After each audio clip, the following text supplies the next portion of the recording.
కొణిదెల పవన్ కళ్యాణ్ అనే నేను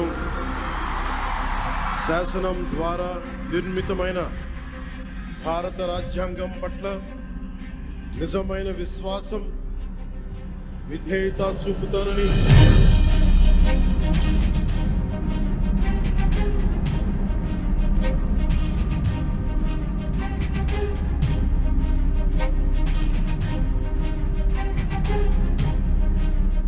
అభిమానులు ముద్దుగా పవర్ స్టార్ అని పిలుచుకునే పవన్ కళ్యాణ్ 1996లో అక్కడమ్మాయి ఇక్కడబ్బాయి సినిమా ద్వారా తెరంగేట్రం చేసి వెండితెరకు పరిచయం అయ్యారు. ఎన్నో ప్రయోగాత్మక సినిమాల్లో నటించి తనకంటూ స్టార్ డమ్ క్రియేట్ చేసుకుని సినీ ప్రేక్షకుల్లో ప్రత్యేక స్థానం సంపాదించుకున్నారు. తన అన్న చిరంజీవి స్థాపించిన ప్రజారాజ్యం పార్టీ ద్వారా 2008లో రాజకీయాల్లోకి ప్రవేశించిన పవన్ ప్రజారాజ్యం కాంగ్రెస్ లో విలీనమైన తరువాత కొంతకాలం సినిమాలకే పరిమితమయ్యారు. 2014 మార్చిలో జనసేన పార్టీ స్థాపించి ఆయన తిరిగి రాజకీయాల్లో ప్రవేశించారు.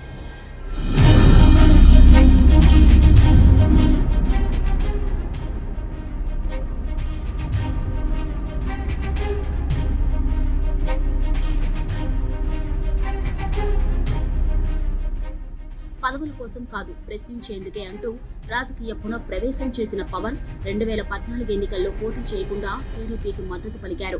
ఆ తరువాత కూడా టీడీపీతో కలిసి నడిచిన పవన్ 2019 ఎన్నికల్లో టీడీపీని వ్యతిరేకించి ఒంటరిగా ఎన్నికల బరిలో దిగారు. ఆ ఎన్నికల్లో ఒక సీటు మాత్రమే గెలుచుకుంది జనసేన. పోటీ చేసిన 2 చోట్ల పవన్ ఓటమి చవిచూశారు. అయినా అధైర్యపడిన పవన్ పార్టీని మరో 5 ఏళ్ల పాటు ముందుకు నడిపారు. 2024 ఎన్నికల్లో టీడీపీ, బీజేపీ జతకట్టడంలో కీలక భూమిక పోషించిన పవన్ ప్రభుత్వ వ్యతిరేక ఓటు చీలకుండా చూసి కూటమి విజయ తీరాలకు చేరడంలో తన వంతు పాత్ర పోషించారు. ఈ ఎన్నికల్లో పిఠాపురం నుంచి పోటీ చేసిన పవన్ ఎవరు ఊహించిన మెజారిటీతో విజయం సాధించారు.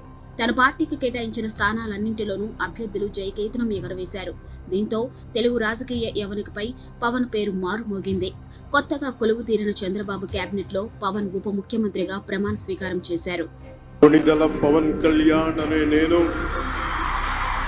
శాసనం ద్వారా నిర్మితమైన భారత రాజ్యాంగం పట్ల నిజమైన విశ్వాసం, విధేయత చూపుతానని